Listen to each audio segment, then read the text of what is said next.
Assalamualaikum warahmatullahi wabarakatuh.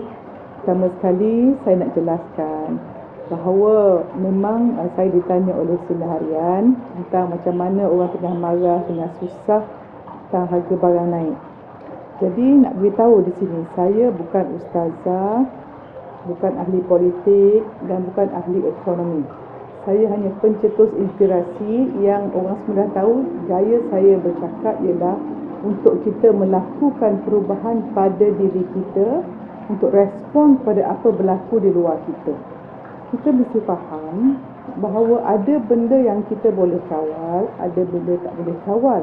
Sebab itu ada doa, dia kata, Allah ya Tuhanku, berikan aku kekuatan untuk mengubah apa perkara yang aku boleh ubah, dan kekuatan untuk menerima apa aku tidak boleh ubah, dan kebijaksanaan untuk tahu perbezaan antara keduanya. Jadi bila ditanya soalan macam mana nak mengatasi beban orang tengah serabut, memang banyak pihak nak suruh saya buat statement, memarahi pihak yang membuat naikkan harga dan sebagainya. Pada saya itu semua banyak orang dah cakap. Semua orang dah kata apa dilakukan, macam-macam dekat internet, semua dah sebut isu itu. Jadi peranan saya sebagai seorang yang 50-an dah lama pengalaman, dan memang saya sangat yakin bahawa cara kita melihat sesuatu akan mengubah tindakan kita atau persepsi atau interpretasi kita terhadap perkara itu.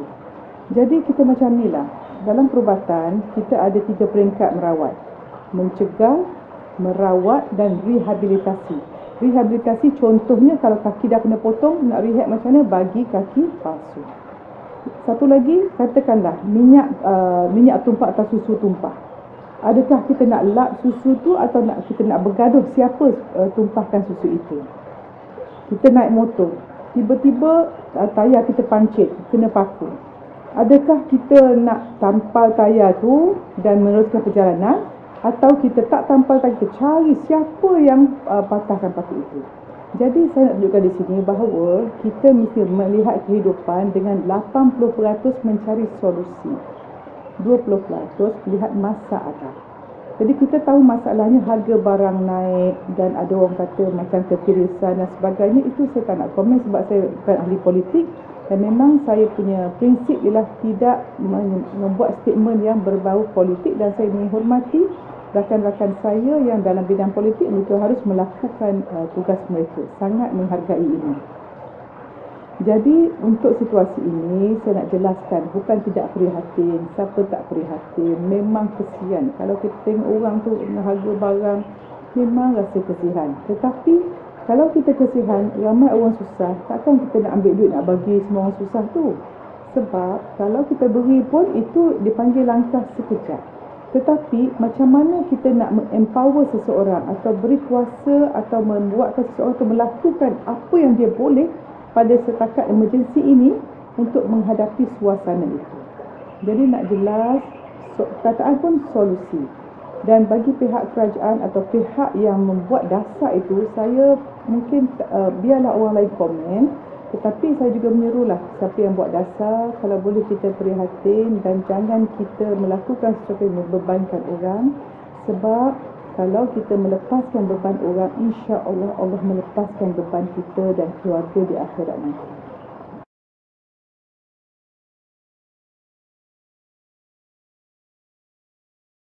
Memanglah kalau kita tengok dari segitu, macam hadis Nabi pun kata kita tidak boleh makan kenyang sedangkan jiran kita lapar.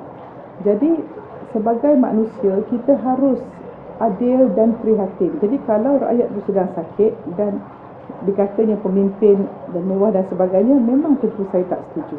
Saya menyerulah, kita ingat dunia ini tertegak dengan 4 perkara. Yang pertama, keadilan pemerintah. Yang kedua, ilmu para ulama. Ketiga, kedermawanan orang yang kaya. Dan yang 4, doa orang yang fakir. Sebab itu hati-hati, doa orang fakir amat makbul, dan sebenarnya kita patut menghargai orang fakir. Sebab ada orang fakirlah kita boleh beri zakat. Sebab orang fakirlah mereka boleh bekerja menjadi pembantu kita. Tengok buruh binaan semua tu orang yang susah. Dan kita patut bersyukur dan berterima kasih pada orang yang fakir, yang mana Allah cuba mereka dengan kemiskinan ini untuk dalam hidup ini kita mesti menghargai mereka. Sebab itu jangan sekali-kali kita menghina dan menganiaya orang yang miskin.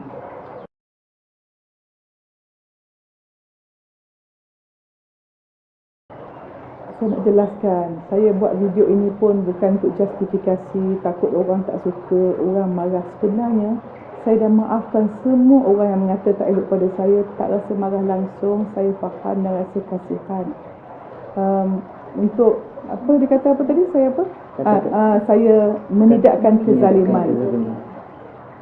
Saya rasa kita nak kata zalim atau zalim itu interpretasi dan makna dan persepsi masing-masing. Kita selalunya dalam hidup kita kan, kita selalu merasa melihat kezaliman orang. Apa kata ketua-ketua keluarga dan ibu dan kita semua lihat, ada tak kita melakukan kezaliman pada orang yang sekeliling kita juga. Maknanya bila kita lihat kezaliman, kita harus melawan dengan kuasa yang kita dah buat baru ni. Kita dah buat pilihan, itu kita bertanggungjawab atas pilihan kita. Tetapi untuk mengatakan saya menidakkan kezaliman, saya rasa tidak patut. Tidak ada orang yang suka pada kezaliman.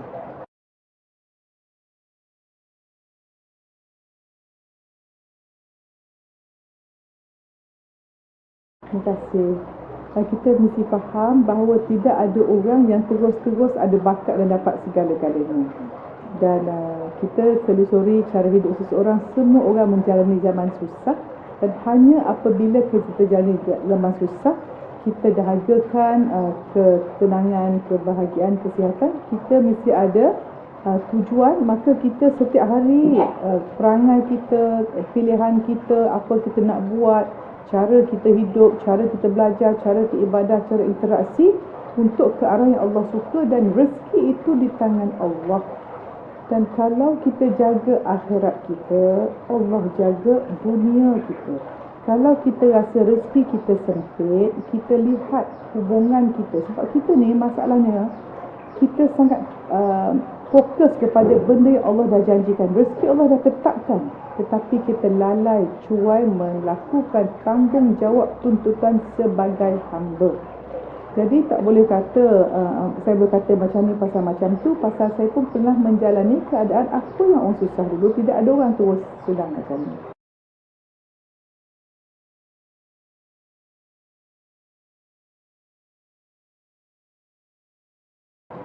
Bila kita kata kejar akhirat dapat dunia, kita tidak hidup beza-beza.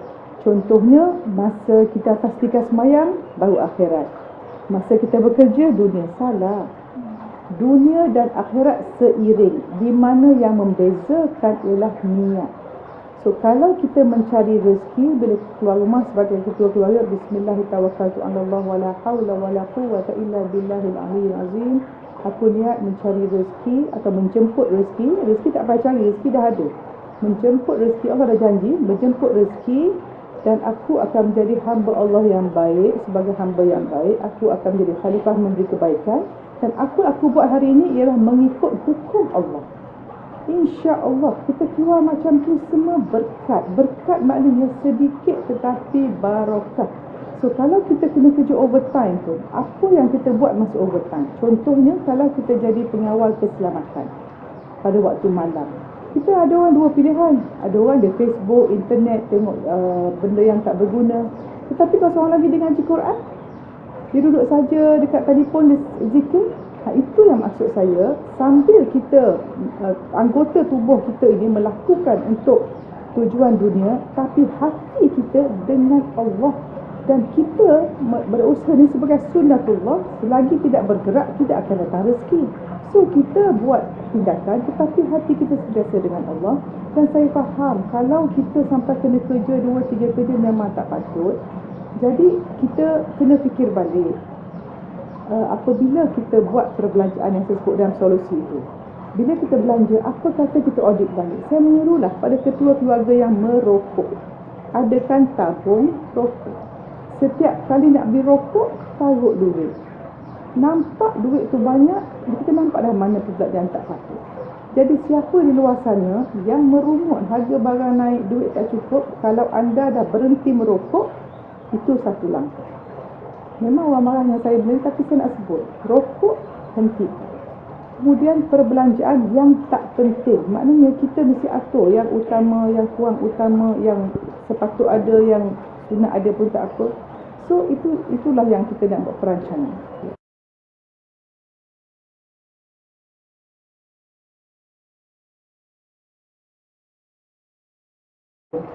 Memanglah kalau kita berfikir secara biasa-biasa, kita satu kata nak berniaga ada modal, berniaga pun tak dapat.